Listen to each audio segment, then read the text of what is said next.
I got bitten by a dog, had to get rabies shots, and ran into my ex. There are bite marks on the inner thigh, and his name is tattooed there too. He sneered. Still haven't washed it off?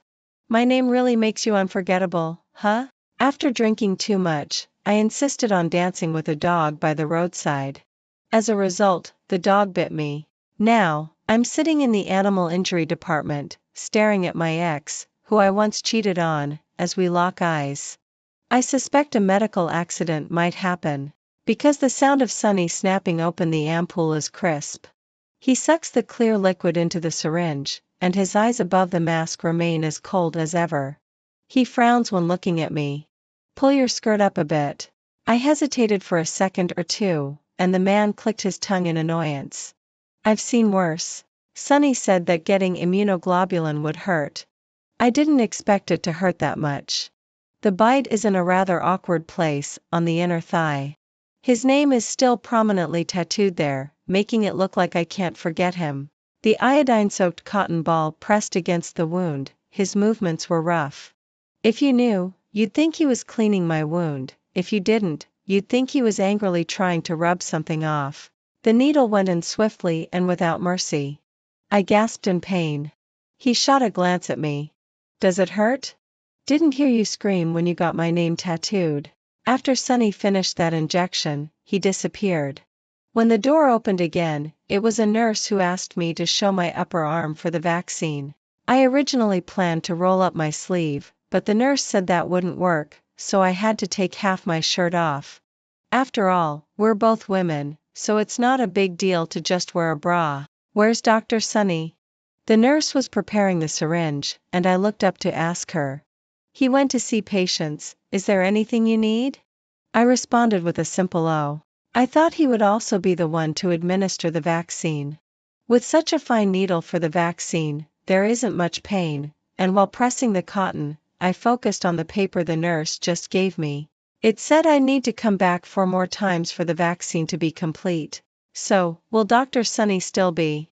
I looked up to ask the nurse but suddenly met a pair of cold eyes.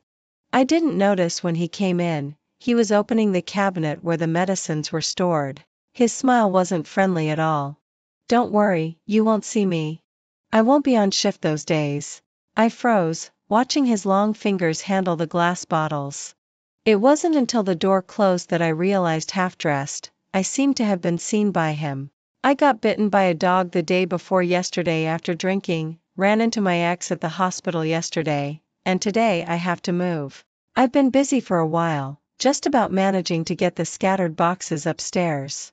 I offered the delivery guy a bottle of ice cola as thanks, but he refused. Hey, little girl, no need for that. I really can't stand sweet drinks, too sweet. Too sweet. I remembered how Sonny used to complain about my love for sweet things. Then I thought about the tattoo on my thigh. I had already arranged to have it removed. But removing tattoos hurts so much. I'm afraid of the pain. Damn, what bad luck. I locked eyes with the person who opened the door, thinking his temper hasn't improved. But that face is still handsome, even when angry. He looks good. Sonny, I also think it's unfortunate that we're neighbors now. I looked up at him, and he leaned against the door frame, his eyes downcast. Unfortunate for you. The dirty words that followed never came out. I held out the bag of homemade cookies I had made for my neighbor as a welcome gift. I thought he wouldn't take them. But his long fingers unceremoniously took the bag from my hands. His eyes scanned me with a strangely invasive gaze. What? Others have it, but I can't take one? I fell silent for a moment until he closed the door. It turned out that 2 or 3 years of living in society hadn't dulled his inexplicable temper even a bit. Looking back, my first meeting with Sonny didn't seem like a good start at all. In college, I stood in front of him while getting food. You know how the cafeteria ladies' hands shake, right? Half a scoop spilled all over. I said, "Auntie, you need to give me a bit more." She must have been in a bad mood that day. She shot me a glare and said, "It's all the same." But she didn't know that not only was I in a bad mood, I was also hungry. Unfortunately, when a person is hungry, they tend to go a little crazy. I stretched my head directly through the window and took a bite from her big spoon. At that moment, not only was the cafeteria lady stunned, but everyone within a 5-mile radius was too. Sonny was standing right behind me. He said I must be crazy. If it weren't for the fact that my topic didn't fit his research, he would definitely study me closely. Later, I was kicked out of the cafeteria. Of course, the big spoon that I had contaminated was sent off for washing. I sat alone on the stairs outside the cafeteria, when suddenly a shadow loomed over me. He stood behind me, and I found it a bit difficult to turn around, so I just looked up at him. "Is there something you need?" His eyes were beautiful, even from my awkward angle. Humans are such visual creatures. So when Sonny added me on social media, I had no reason to refuse him. After adding me, he would occasionally share some common knowledge with me. At first, I thought he treated everyone like this. Later, I discovered that he had pinned my name at the top. Sonny from the medical school, always with a cold and handsome face. I thought he was just naturally aloof. But later I realized it was because he didn't like anyone. So, at 4 in the morning, I decided to call him. Sure enough, I heard his pleasant voice, clear and articulate. After a moment of silence, I heard his voice soften slightly. "What's up?" "Sonny, I can't sleep." I was playing in the puddles at the bottom of the dormitory building while holding my phone. "Can't sleep? Go run 10 laps downstairs." His voice was thick, with a hint of nasal tone. It was obvious his brain hadn't fully woken up, and his laugh was a bit scratchy. "Do you want me to hold you to sleep?" "Sonny, come down and play with me." Here's the thing, I actually called everyone in my contacts that night. But that night, only Sonny came down to play with me. And I was happily congratulating myself for having been blocked by most of my contacts the next day. In any case, at 4 in the morning, under a sparse moon and starry sky, I was splashing in the puddles at the bottom of the dorm when Sonny arrived. Upon seeing me, he squinted without holding back. Little crazy. I splashed water at him with all my might, and he leisurely dodged. Upon seeing me, he squinted without holding back. Little crazy. I splashed water at him with all my might, and he leisurely dodged. I said, "If you're really fine, don't drag me out of bed at this hour." He walked to my side, towering over me by a head and a half, looking down at me with his clear eyes. "I'll definitely pick you up and toss you into the river." I pulled my coat tighter around me. The evening breeze was a bit chilly. I instinctively moved closer to his shadow. "Sonny, I'm so excited I can't sleep. My heart races sometimes and slows down at others. Do you understand? My mind is all over the place, and this has been going on for a long time." He quietly looked at me for a few seconds.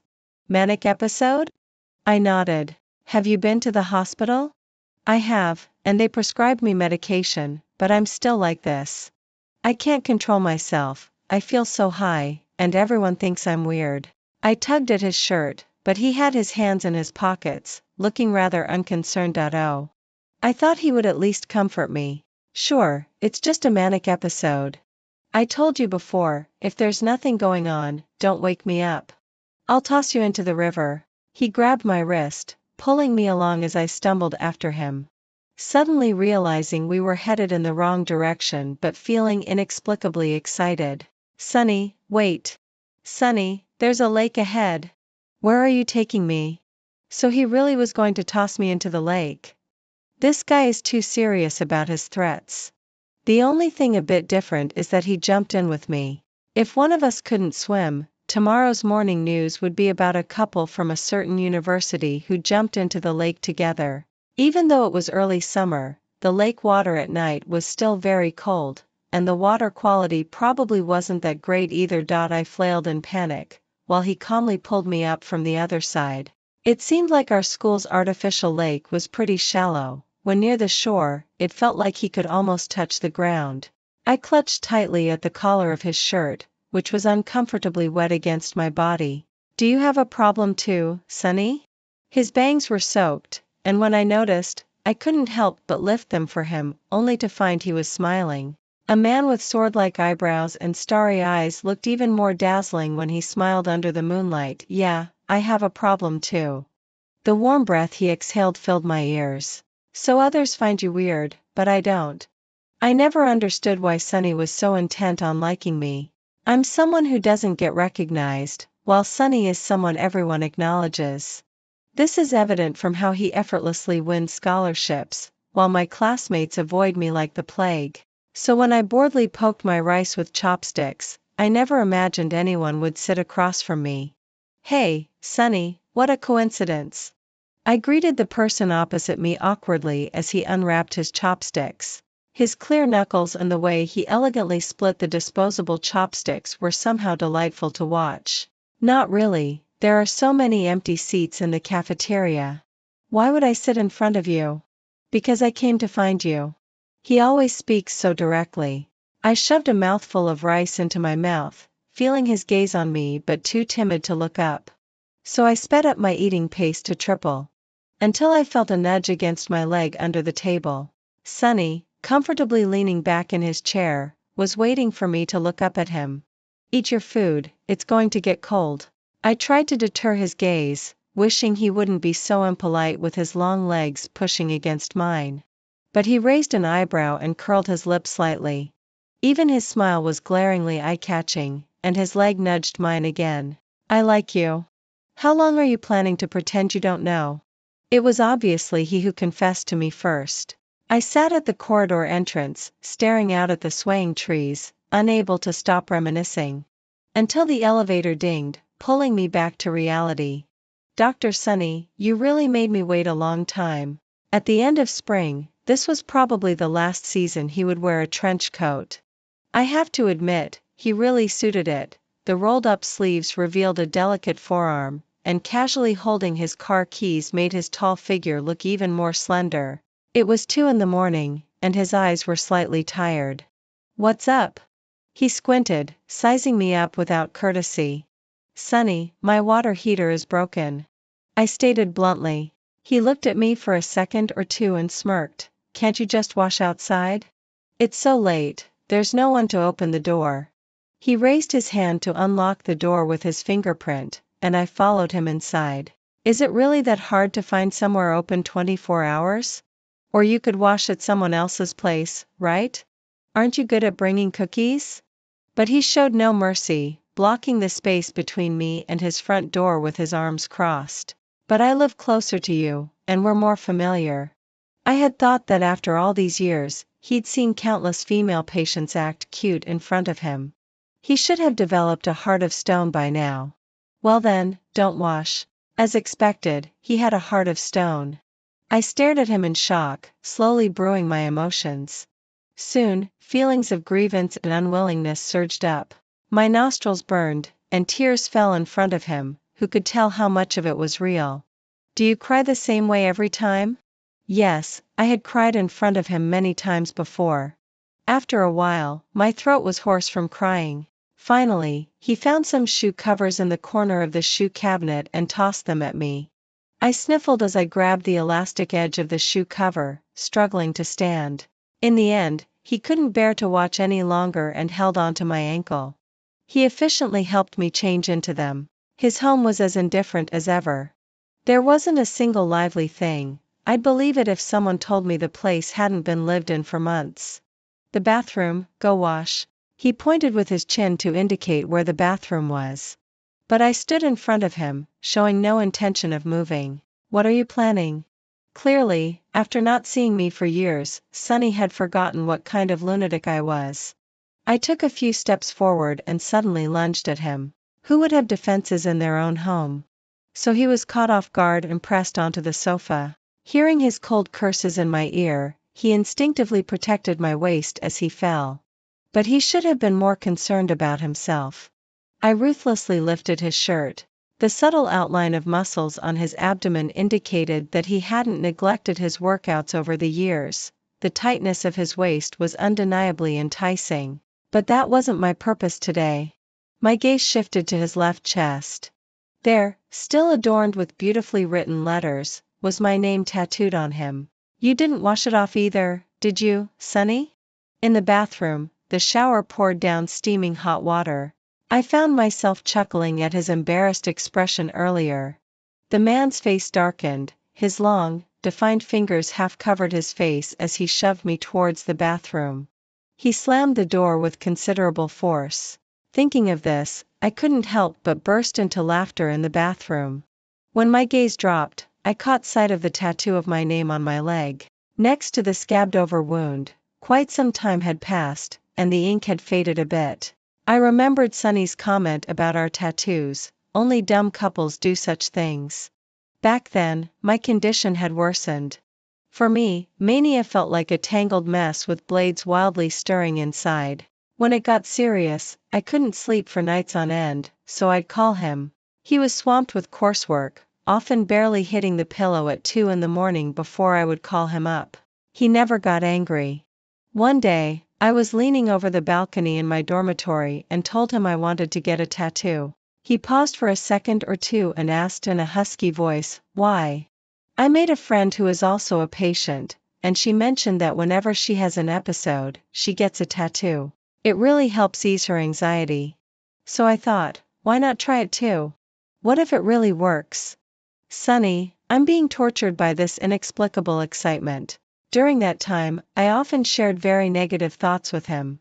I always believed that someone as outstanding as him couldn't possibly understand me, yet I couldn't help but vent my frustrations in front of him. "Okay, what do you want to get?" His tone was still calm, laced with a bit of fatigue. "Your name." He fell silent for a second, then chuckled softly.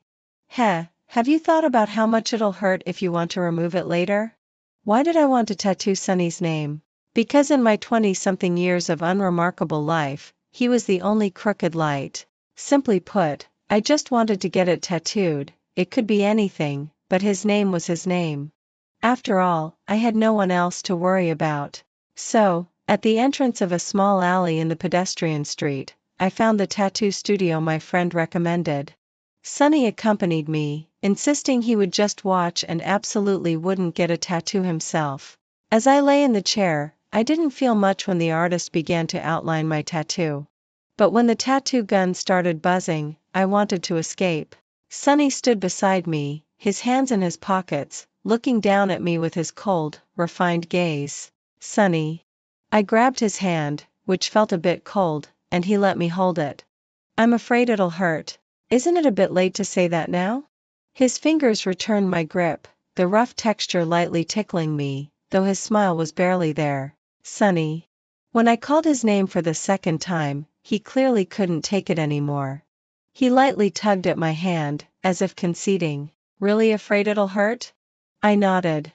In a second or two, he processed the situation quickly and made a decisive decision. He turned around, flipped through a reference book for the tattoo designs, and pointed one out to the artist. "Give me one too, here." It was as simple as asking for another 2 portions of food. I was stunned. I had only meant to act a bit spoiled, not intending for him to get one. But he said to get it, and just like that, it was done. He chose a spot where the skin was thin, so it probably hurt a lot more than where I was getting mine. Once finished, his skin turned red, but he looked like it didn't bother him at all. "All right, couple tattoos." As he put on his coat, he smiled contentedly, even taking the time to ruffle my hair. "Don't complain about the pain, I'm here to suffer with you. How about that?" When I pulled the collar of my clothes as I stepped out of the bathroom, Sunny was leaning on the sofa, reading. His high-nose bridge held up gold-rimmed glasses, making him look more enticing. So alluring and hazy. "Sunny, do you have any erythromycin at home?" It was a redundant question. How could a doctor not have such basic medicine? He looked up, his dark eyes fixated on me. I wore pajamas that I had specifically chosen, and of course, I didn't mind giving him a longer look. However, he didn't linger his gaze for long. He lazily got up, tossing something aside on the sofa, and walked toward the living room, with me trailing behind. It seemed he opened the storage cabinet, and I noticed a huge teddy bear I had given him long ago still hidden inside. He hadn't thrown it away. When I tried to get a better look, he turned slightly to block my view. "Hasn't anyone told you that when you're at someone else's house, you shouldn't be snooping around?" The word "someone else" somewhat flustered my heart. His gaze was downward, seemingly unwilling to look at me, his entire demeanor lazy as he leaned against the cabinet. The erythromycin ointment waved in front of me. What's wrong? Is the last wound still inflamed, not healed? His voice was gentle, melding seamlessly with the soft light, making it even more pleasing. I shook my head, pushing my hair aside to show him. My ear hole is inflamed again, take a look. I had gotten my ear pierced a few years ago, and since then, it had frequently become inflamed. Sonny knew about this. He often teased me for not choosing the right person to pierce my ears. He used to say he could do it better. Sonny, I can't reach this spot. I chased after him, but he took 2 steps for every one of mine and suddenly stopped. I nearly bumped into him. I seemed to hear him sigh. He turned to look at me, bending slightly to get closer, and I could see the small mole at the corner of his eye. Here? He adjusted the ear stud for me. I nodded. He squeezed some ointment onto a cotton swab, pinching my earlobe with one hand while slowly spreading the ointment with the other. When he focused on something, his gaze was serious and deep. If it's still inflamed, you should just take out the ear stud, you might be allergic. As he spoke, his breath sprayed softly against my ears. Sonny. I called his name, and he responded with a light I don't really want to go home tonight. I often spoke without thinking, and as soon as the words left my mouth, I felt awkward. Just like now, he remained silent for quite a while. Finally, he straightened up, a hint of teasing laughter in his voice as he called my name coldly. Do you really have no sense of boundaries in your eyes? Are we close enough for this? Sonny, I wanted to grab his wrist, and he allowed me to pull at him, lowering his gaze. But I found it hard to articulate what I wanted to say. How deep into the night had we gone, that words got stuck in my throat? He suddenly chuckled softly, bending down to tuck my hair behind my ear. Do I really seem like your dog? His dark eyes clearly reflected me, and I saw my helpless shadow within them. I admitted, at that moment, I still trembled. He simply tugged at my hand and tossed me onto the sofa. The high-quality fabric cushioned my fall, and it didn't hurt until he pinned me down. He gripped my wrist tightly. It hurt. So you want me to come over whenever you want, and when you want to push me away, I'm just supposed to play along and roll away? Now that you're beckoning me, am I supposed to bark back? His hands were deliberately restless. It had been a long time since I had experienced something like this, and I couldn't quickly adapt, so I struggled under him while he squinted at me. Suddenly, he lifted my chin. Look at you, you still hate me, don't you? His fingers dug into my chin, which felt uncomfortable. I shook my head desperately.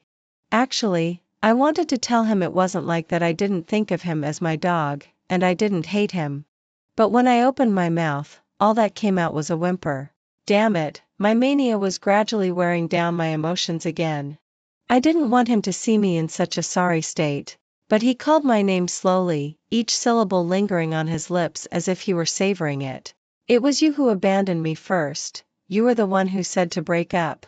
What are you feeling sorry for? Tears that fell were roughly wiped away by him. His movements were not gentle, even brutal. I didn't know why I kept staring at the warm glow of the floor lamp behind him. My thoughts spiraled into that vortex of memories. After getting together with Sonny, the loudest gossip I heard was, how could Sonny from the medical school end up with her? I struggled to make friends and wasn't close with my roommates. On one hand, it was because I had grown used to being solitary. On the other, it was due to someone else's influence. My sister, Zoe. She wasn't my biological sister, as I was adopted. Years ago, Martha was diagnosed with infertility at the hospital, and she brought me home from the orphanage. At first, they treated me well until one day when Martha returned from the hospital looking elated. I didn't understand why she was so happy at the time. She said she was pregnant. Later, when my sister was born, everything I had was taken away. Zoe was biological, so my parents naturally treated her much better than they did me. Since she was the long-desired child, my adoptive parents spoiled her endlessly. So I was always under Zoe's shadow. She looked down on me, envied me, and whenever she did something wrong, she would shift the blame onto me, rallying her friends to isolate me. I had always been not very cheerful, while she was often described as a warm little sun. But behind closed doors, she had told me countless times that I should just die. The cause of mania is unclear, and during my senior year in high school, I spent a lot of my adoptive parents' money seeking treatment. After I entered university, they were even less inclined to care about me. My sister constantly spread rumors about me on various school forums, calling me a lunatic, saying I was mentally unstable. I didn't understand where she got the energy to keep slandering me. When I asked her, she replied playfully, "I'm just bored, sis. Don't think you can have a good life." Later, I let her know I was with Sunny. Of course, she exploded with anger, unable to comprehend why Sunny was with me, constantly calling me to break up with him. But I certainly didn't care about her. However, her continuous verbal bombardment left me mentally exhausted. She kept belittling me, saying I didn't deserve Sunny, spreading rumors about my association with delinquents in high school. My adoptive parents had some money, allowing her to act as she pleased. Did Sunny hear those rumors? I didn't know. But I became increasingly inclined to avoid him, gradually unwilling to have meals with him, not texting him, and no longer disturbing him late at night. Sunny sensed it and called me. "Why are you ignoring me?" God knows how much I wanted to cry when I heard his gentle voice during that call. I told him I was fine. He fell silent for a while before responding with a soft hum. "The rumors about you in the forums are too absurd, don't think I would believe them." He was always like this, indirectly and just right. That's why Sunny was so wonderful. I didn't understand what I did to deserve him, what was so good about me that he liked, or how this relationship could remain so perfect for us. But he really was the only support I had, until my adoptive parents called. Direct and to the point, they wanted me to break up with Sunny. I didn't understand why they were reaching out to a daughter they hardly cared for anymore. Only then did I learn that Zoe had been causing a scene at home. Martha gently called my name, but her tone left no room for refusal. "Your sister is feeling particularly down, just put up with it a little, okay? Your dad and I have raised you, it hasn't been easy, shouldn't you listen to us? Break up with your boyfriend, I heard he's studying medicine and comes from a decent family. You're not worthy of him, so just let go. Your dad and I have discussed it, we believe you two aren't a good match." Yes, I wasn't worthy. I wasn't worthy. Everyone was telling me I didn't deserve Sunny. Afraid of disturbing my roommates with my tears, I curled up in the hallway. Sunny called me 5 or 6 times, and I took a long while to pick up after sniffling. The first thing I said to him was, "Let's break up." He paused for a second or two before responding. "Are you sick?" Yes, Sunny was sunny, so free and flamboyant. He was outstanding. He might have simply noticed how pretty I looked among the wildflowers and decided to pick me up. He didn't know about my family's troubles, he could do whatever he wanted. He even thought that when I told him I wanted to break up, I was joking. Sometimes, while flipping through books, I'd see lines that said that cowards fear even happiness, they get hurt even by cotton. An extremely insecure person cannot accept something too perfect. It turns out that I would subconsciously ruin myself, seeking relief in my own flaws. Since Sunny didn't want to break up with me, I made a choice I would later regret the most in my life. I cheated. Right in front of Sunny. I kissed a junior just to show him, I regretted it the moment it happened. In the end, the junior pulled me close, and our lips brushed against my ear. Regardless, Sunny was devastated. He sent me dozens of messages, all filled with disbelief. He didn't believe I was that kind of person. He said if I told him it was all an act, he would come back. He said there was nothing he could do to save me. But I still told him I didn't want him anymore. I remember the last call he made to me, his voice was hoarse. The emotions in his words were so intense. So when he spoke, I just cried. He said, "You really have the guts." He said, "This is your choice, you don't want me anymore. Remember, it's your fault." But perhaps because he had been drinking, his tone grew thick with emotion. He said, "I beg you, come back to me. Just this once, I'm begging you, alright?" I hung up the phone. And that was it. The person named Sunny never appeared in my life again. The unfamiliar sensation at my waist snapped me back to reality. The firm touch of his fingers was gradually exploring deeper. I suddenly grabbed his wrist. Sunny, wait. The man showed no expression, his dark eyes fixed intently on me. Really brave, aren't you? Spacing out at a time like this. I suddenly relaxed and stopped struggling, allowing him to take advantage, but he paused. TSK, lying down like that? I lay on the sofa, looking up at him. His beautiful hand finally emerged from under my clothes. As a lead surgeon, his nails were smoothly and neatly trimmed. He slowly buttoned the neckline of my nightgown. What's this? Giving your little dog a taste of sweetness? The man lightly pinched my chin, and his cold words sent a shiver through me. Forget it, your little dog thinks you. He finally stood up, looking down at me from above. Disgusting. Summer was approaching, and this might be the last wave of coolness. The late spring rain fell especially cold. I sat in a chair in the hospital corridor, pressing down on a cotton ball. After receiving the second-to-last rabies shot, I hadn't seen Sunny in the hospital as he had said. In truth, despite being neighbors, we hardly ever ran into each other. Even if we occasionally met while taking out the trash, his cold glance made me feel powerless. I was somewhat frightened. The once amazing Sunny now avoided me, and I feared that if I got any closer, he would move away from me entirely. I had clearly resolved to leave him behind, yet seeing him again made me uncontrollably want to cling to him. I knew this was not good, and the situation would only deepen my growing anxiety. With the continuous heavy rain, my worries hit me all at once. Suddenly, a pair of high heels appeared before me. I had heard that Zoe had turned 18, she always loved dressing up, so it wasn't surprising that she wore the high heels she had long wanted. I looked up to meet her gaze, not expecting to see her in the hospital. What terrible luck. Sis, why are you still carrying such a tacky water bottle? Her gaze shifted to the glass cup I was holding, a double-walled glass, which I didn't think looked tacky at all. She always found ways to pick at my flaws. Why hasn't anyone given you a new cup? The cute girl smiled with narrowed eyes, taunting me. Oh, so it's because you don't have a mother? Her mouth was truly insufferable. I really didn't want to engage in this boring provocation, especially since my emotions had been quite unstable lately. In the hospital, I didn't want to deal with her.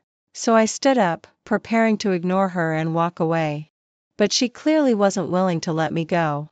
I just saw you. You didn't chase after Sunny to the hospital, did you? The girl kept chattering behind me. What's wrong, sis? Are you still hung up on him? Have you looked in the mirror to see if you're even worthy of him? The doctor probably finds you annoying by now. You know, people like you aren't exactly likable, are they? Orphans often have psychological issues. If I were Dr. Sunny, I'd be scared of you. I took a deep breath. I clearly couldn't control my emotions, so I turned around and looked down at her. So what? What's it to you? Shouldn't you be worried if your stupid brain will even get you into college this year? Was this the aftermath of being with Sunny? I seemed to have developed a habit of cursing when I got angry. Or was it that my frustration had finally reached a boiling point? Zoe was clearly taken aback by my words, standing there stunned for a while. I thought I wouldn't bother with her anymore, but then she slapped me across the face. At that moment, I lost control. My heart raced, and everything around me froze. All I could think about was rushing at her without considering the consequences. Women's fights usually involve scratching and pulling each other's hair. I heard her shouting that I was crazy, and bystanders were reacting to break it up. When I came to my senses, she was crying, her face a mess, and it seemed like she had pulled out a handful of my hair. My scalp ached. I didn't cry, I didn't want to pretend to be pitiful. So everyone around was comforting her. It was a hospital, and the nurses arrived quickly. Zoe glared at me as she called her mom, saying I had bullied her. Then Zoe put the call on speaker. So I heard my adoptive mother, Martha, unleash a torrent of insults against me. She said I shouldn't have been raised, called me an ingrate, demanded that I apologize to Zoe, and told me to never call her mom again. I listened numbly as the crowd of onlookers craned their necks and then got shooed away. I probably had a lot of scratches from her glittery nails on my face, making me look even more like a pitiful lunatic. I realized my glass cup had shattered during the fight, water spilled everywhere, and the shards of glass glinted dangerously. A nurse approached us, asking what had happened and warning us not to make a scene. This was a hospital, not a place to cause trouble. On the phone, Martha was likely comforting Zoe, helping her curse me out. I was too afraid to look up until I saw a pair of shoes appear in my line of sight. Strangely, no matter what I saw related to Sonny, I could always recognize it as his. So he was in the hospital today. He had his hands in the pockets of his coat, looking down at me. I didn't know how to describe the expression on his face as he looked at me. Perhaps it was the mask covering most of his features that made everything unclear. I opened my mouth to call his name. Sonny, is my forehead bleeding? I knew why I relied on Sonny. He had given me love during my hollow 20 years, now that love belonged to him, and he could take it back just as easily. So I looked up at him. He stood in front of me, his eyes cold and businesslike. Go get a number to see a nurse for your wound. I stared at him in disbelief. He sighed. I just stopped by to get some medicine. That meant he didn't want to get involved with me. Don't look for him, don't ask him to treat my wounds. Yes, he had told me before that he found me disgusting. I deserved it, I had abandoned him. What was I even longing for? To have him come back and love me again? I suddenly looked down, the shiny glass shards beneath my feet caught my eye. I had thought it was just my water cup, and even if the cleaning staff had to deal with it, I wanted to at least gather the pieces. But when my hand touched the shards, I suddenly grabbed them tightly. Then I clenched my fist.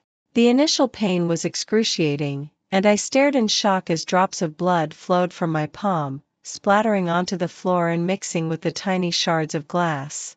Opening my hand, the small pieces embedded themselves into my wound. It hurt so much. But before I could examine it closely, my wrist was suddenly grabbed tightly, fingers white with pressure as they held my trembling hand. I rarely saw Sonny flustered. Bright red blood streamed from my hand onto his skin. He was almost gritting his teeth as he called my name. Even the last syllable trembled. I knew what kind of person I was. I understood my own pettiness, so I sat on the hospital bed, lowering my eyes to watch him as he carefully pulled the glass shards out of my wound with tweezers, bit by bit. My mood lifted slightly. Sonny, you still can't help but care for me. The saline solution stung as it washed over the wound, and I instinctively flinched, but he held my hand firmly in place. He kept silent, not saying a word. When his eyelashes drooped, they cast a shadow over his eyelids, obscuring his expression. I sensed he was a bit angry. I moved my hand, which he was holding, and finally, after I squirmed restlessly for the third time, he looked at me. His dark eyes always gave off a cold impression. What are you fidgeting about? Don't you think there's enough glass sticking into me? What on earth is going through your mind, grabbing glass with your hands? I stared at him, taken aback by the rare anger on his handsome face. He looked really fierce. I lowered my head, glancing at the curtain in the examination room, where a sliver of light was quietly seeping through the gap. Sonny, I had another episode. I reached up to touch my chin, which had also been scratched. It burned painfully when I pressed it. In these past few years, I still haven't been able to control myself. I can scare people when I get anxious. Just now, I knew I shouldn't have fought. But I still can't help myself. Sometimes, I can't sleep at all, even when I'm dead tired. It's frustrating. Luckily, no one's watching me. When you show up, I can't help but want to find you. I know it's my fault, I know you hate me. I know I'm a coward for trying to get your attention in such a pathetic way. So, please be a little understanding. I genuinely didn't know what else to say, and I instinctively looked at his lips. He lifted my chin, and the cool cotton ball brushed against my wound. Understanding? You're quite annoying, to be honest. It was time for the familiar impatient Sonny to clean my wound. His tone was calm and rational, but it suddenly plunged my mood into the depths of despair. Overthinking, overly sentimental. Few people can tolerate your little issues. The gauze wrapped tightly around my palm, and I shivered at his words. Didn't I tell you before that if you left me, you shouldn't regret it? You were the one who broke up with me, right? Coming back now seems pretty cheap, don't you think? Cheap. Sometimes, he really spoke in a heartless and straightforward way. I felt my head hanging low, nearly out of sight, as he pulled at my emotions. He was right, and that made me feel both tortured and ashamed. The person in front of me stood up, the edge of his white coat swaying in my view. I'm leaving. Oh, there's something I forgot to tell you. He looked down at me. I'm planning to move to a place closer to work. It felt like my heart was being dragged downward. I sensed cold sweat breaking out on my skin, and a wave of overwhelming sadness crashed over me, making everything in front of me seem blurry. My nose started to sting uncontrollably. He left without a hint of reluctance. Suddenly, I felt unhappy, but I didn't know why. I stood up abruptly, chased after him, grabbed his wrist, and looked up at him. I pushed Sonny against the door. When he looked at people, he always had a nonchalant attitude. To be honest, it was quite irritating. So I grabbed his collar and kissed him. As I thought to myself, why not go completely crazy? I have no way to control how I feel about someone. I closed my eyes, not daring to look at his expression. It was a messy, panicked kiss. I had no idea what I was doing until I realized, feeling embarrassed and awkward, and then I pulled back. But he held the back of my head firmly. It was as if he had no intention of letting me go. He almost seemed like he wanted to devour me. He seemed so calm, yet the kiss was fervent and overwhelming. I truly felt a bit weak at the knees from his kiss. Just as I was about to fall, he caught me. He leaned against my neck, breathing heavily, laughing. This kiss, was it your idea? Only then did I realize he wasn't angry at all. He hadn't wanted to leave me. It was intentional. I tugged at his sleeve, and he let me do whatever I wanted. Sonny, is it fun to tease me? And you? Would you still run away like before? The smell of disinfectant in the clinic mixed with the scent of laundry detergent on him. I shook my head vigorously. He pulled me into his embrace, holding me tightly. I'm sorry. The little dog just doesn't want to be abandoned by you again. As for the matter of me finding a junior to act for him, Sonny said he had seen through it long ago. He was just angry that I had left him so easily. I hid behind Sonny. He turned sideways, wrapping his arm around my waist and pulling me forward. My house isn't a haunted house. No need to be this scared. Yes, today, I was meeting Sonny's parents. I spent an hour and a half picking out my clothes before leaving. The man who had been leaning against the doorframe waiting for me ended up lying on my bed and falling asleep. When he woke up, he casually ruffled the neat hairstyle I had just arranged. He had a serious and unremarkable demeanor, but I was as nervous as could be. After all, I wasn't the type to win over elders easily. I pressed the doorbell, and after several seconds, I heard footsteps approaching. Then I heard the joyful barking of a dog. When the door opened, I didn't see anyone and nearly got knocked over by a dog. Sonny, with foresight, stepped in front of me, raising his hand to push the dog's eager nose back. A gentle girl's voice came from the other side. Wow, so you're my sister-in-law? Sonny's sister was so enthusiastic. She pulled me by the wrist into the house, and during this time, her dog kept following us, wagging its tail. I had never seen such a scene before. Where's Dad? Sonny snatched my hand back from her, causing her to let out a small grunt. I smashed the knife. Dad went out to buy another one. Sonny's sister really has some skills. You two, the person beside us, seemed to be quite familiar with this situation, letting out a sigh. Are we going to have dinner tonight? Oh, come on, Sonny, if you cook, we'll have something to eat. So, she successfully diverted Sonny away from us. Now, she was looking me up and down, not with a scrutinizing gaze, but with an eager curiosity. This lady, she shaped her hand into a microphone and held it against my chin. How do you tolerate Sonny's bad temper? I was momentarily speechless. If Sonny bullies you, you must tell me. As his sister, I have a way of teaching him a lesson. How old are you? Are you younger than me? Let me tell you, I've always wanted a younger sister. Don't worry, I'm not a gold-digging sister, I'm a sister-in-law digger. Hee hee, you're so cute, no wonder Sunny likes you. Before I could react, my cheeks were pinched unexpectedly, and I sat there, unsure of where to place my hands. The contrast between these two siblings was too stark. Don't scare her. Suddenly, my eyes were covered, and Sunny's cool voice sounded from above. He gently tilted my head back, making me lift my chin. Seriously, are you jealous? I heard his sister's unimpressed voice.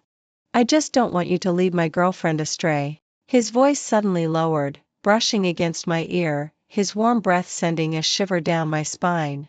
Be good, don't play with my sister. Just play with me. Did Sunny become a child the moment he got home? Before long, Sunny's dad returned. I had secretly imagined 100 different scenarios about meeting him.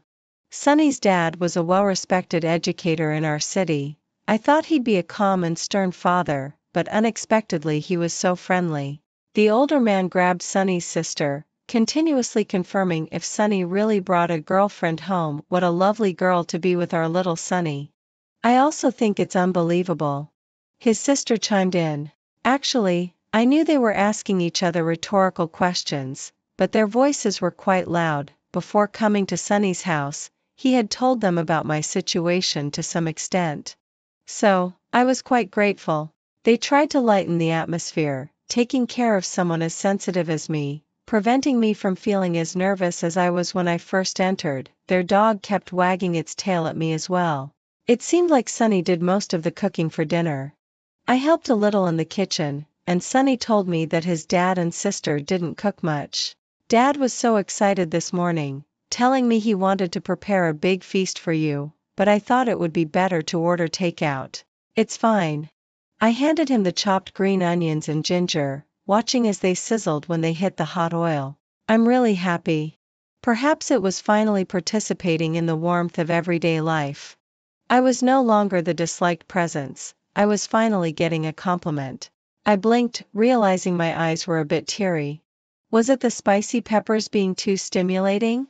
Suddenly, a piece of chicken was offered in front of me. Don't cry. He looked down, his gaze as light as always. You know I can't stand to see you cry. After dinner, Sunny and I strolled into the yard. The stars tonight were bright, and his yard was beautifully maintained. The winding stone path led to some mountain rocks, and there were scattered potted plants, lush and green. I bit down on the straw of the milk he gave me. His sister had handed it to me. Is it good? The person beside me raised an eyebrow, and I nodded absent-mindedly. Did you know that milk residue can provide a good living environment for anaerobic bacteria, speeding up bacterial growth? Moreover, these bacteria can decompose proteins and produce gas with a sulfur-like smell. Ah? So what? I listened, dazed, to his sudden science lesson. So, he leaned in, catching a gust of wind, and the moon in his eyes looked like an unscattered galaxy. He lowered his voice and teased. To kiss you with a milky taste, I have to be quick. I suddenly remembered a long time ago when I asked him why he liked me. He simply said he liked me for no reason. I felt unhappy, thinking he was just brushing me off. Fine, maybe it's because you're fun. So he tried to coax me. I wasn't satisfied. Then it's because you're cute. You have a good temper. Your mind is strange.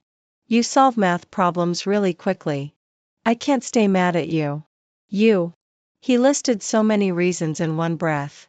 In the end, he gently tapped my forehead. Yes, there's no real reason for liking you.